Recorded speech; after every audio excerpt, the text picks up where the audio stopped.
Pascal me dit « Bonjour Pierre, la bretzel et la bière sont de retour. » Non, la bretzel, je pensais que c'était le bretzel, mais bref. À votre avis, les nouveaux investisseurs du Racing Club de Strasbourg souhaiteront imposer leurs pattes sur le sportif ou est-ce qu'ils feront confiance aux gens en place, le coach Loïc Désiré, un retour de Jonas Martin, bonne idée. Écoute, au moment où je te parle, j'ai pas d'infos très fraîches sur la reprise du Racing. Je sais que Marc Keller est en grande discussion. A priori, les gens en place n'ont aucun souci à se faire, d'autant plus que Loïc Désiré fait un travail remarquable et qu'il est très demandé dans le milieu.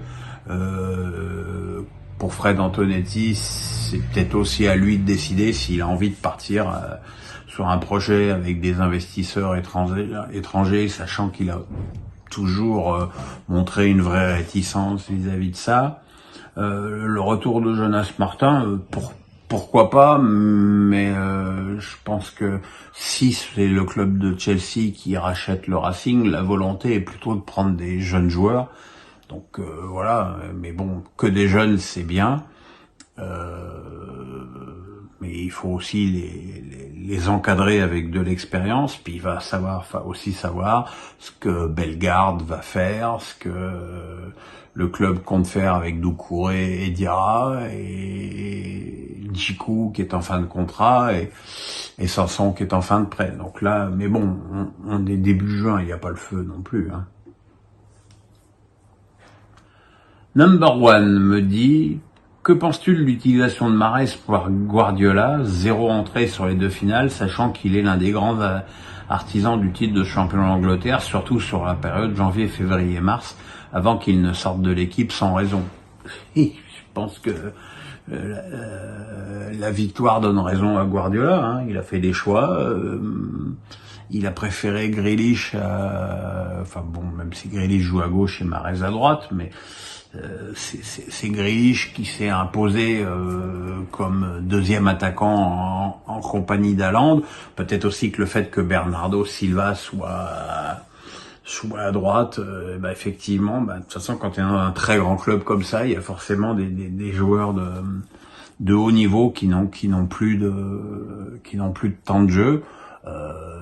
Voilà, je pense que effectivement, si Mahrez peut aller voir si l'herbe est plus verte ailleurs, ce sera pas plus mal pour lui. Éric Gauthier me dit quelle motivation pour les Bleus dans ces matchs un peu en bois et en fin de saison. La motivation, c'est que ce sont des matchs éliminatoires pour l'Euro et qu'il faut les gagner pour se qualifier pour l'Euro. C'est la seule motivation. Après, c'est sûr que se retrouver à jouer contre Gibraltar, ou je sais même pas s'il y a 11 mecs qui jouent au foot dans ce pays, c'est un petit peu ridicule. Je pense qu'il y aurait tellement moyen que l'UEFA fasse des pré-qualifs entre des clubs comme Gibraltar, San Marin, Andorre, au moins que ça fasse des matchs entre des nations où ils aient une chance de gagner. Après un match contre la Grèce, ça se galvaude pas. La Grèce est un vrai adversaire. Voilà, la motivation contre Gibraltar, ça va être pour certains joueurs offensifs de faire tourner le compteur à stats.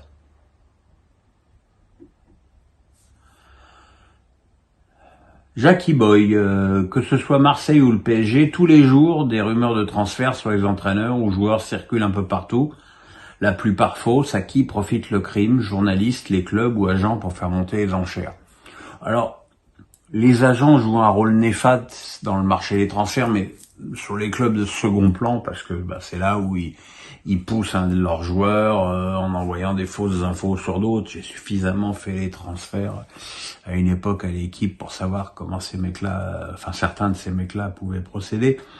À Paris et Marseille, c'est pas pareil. Déjà parce qu'on prête qu'aux riches, et puis il faut pas se leurrer. Annoncer un joueur au PSG, ça fait vendre, ça fait du clic.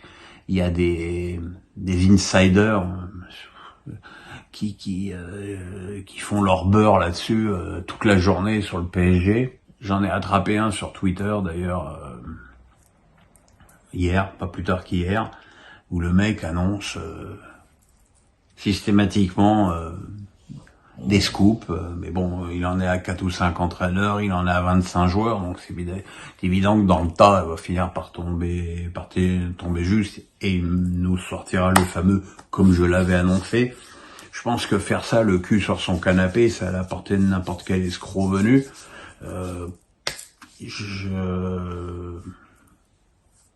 N'écoutez pas tout ça, ne rêvez pas, c'est le meilleur moyen d'être déçu. Alexandre Bringard me dit Philippe Montagnier a été démis de ses fonctions par Toulouse. Votre avis sur cette éviction surprenante? Bon, j'ai déjà un petit peu répondu à la question. C'est extrêmement étonnant, quoi. Encore une fois, comme je l'ai dit tout à l'heure, la data avait dit que Toulouse devait finir dans les premiers, ils ont fini 13e. Et ils ont gagné la Coupe de France. Alors ils ont gagné un seul match à Monaco lors de la dernière journée depuis leur victoire en Coupe de France. Donc je pense que cette victoire a aussi faussé leur fin de saison et leur motivation. Mais voilà, je trouve ça extrêmement dommage. Dove me dit « Quel est ton regard sur Djokovic malgré ton amour pour Federer ?» Le débat, c'est le débat du GOAT. Alors, il y a le GOAT des résultats, et là, il n'y a pas de contestation. 23 titres du Grand Chelem, le GOAT des résultats, c'est Djokovic, c'est évident. Et après, il y a le GOAT du tennis, ce qui est autre chose. Et là, il y a des considérations plus personnelles, plus affectives qui rentrent en ligne de compte. C'est le style de jeu, le comportement, l'élégance. Et donc là, il est évident que, à titre perso, je force personne, je préférerais toujours Federer. D'abord parce que j'ai toujours préféré les gens qui avaient un revers à une main que les gens qui avaient un revers à deux mains. Je trouve ça plus joli, plus élégant. Et que je n'imagine pas Federer serrer le poing à chaque jeu au 4e set contre Alcaraz, alors qu'il est évident que le gamin peut plus bouger. Voilà, il y a que Djokovic qui a jamais été disqualifié pour avoir allumé un juge de ligne avec une balle, même si c'était pas volontaire, il l'a quand même balancé cette balle. Il y a que Djokovic, il y a surtout Djokovic qui fait des pauses quand il est mené 2-7-0 en finale, Bon, voilà, je l'aime pas.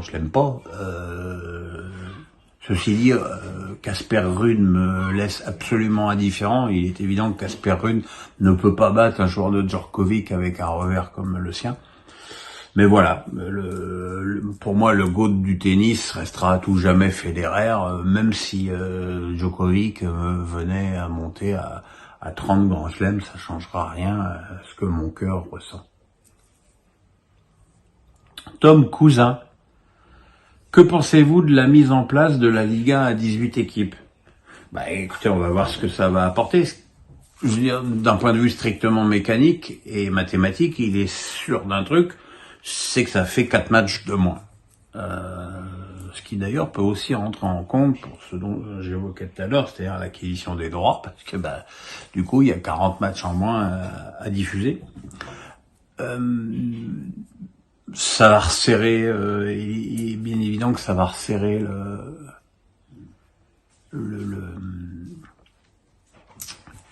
l'élite, que finir 16e de Ligue 1, ça veut dire que tu seras relégué en Ligue 2.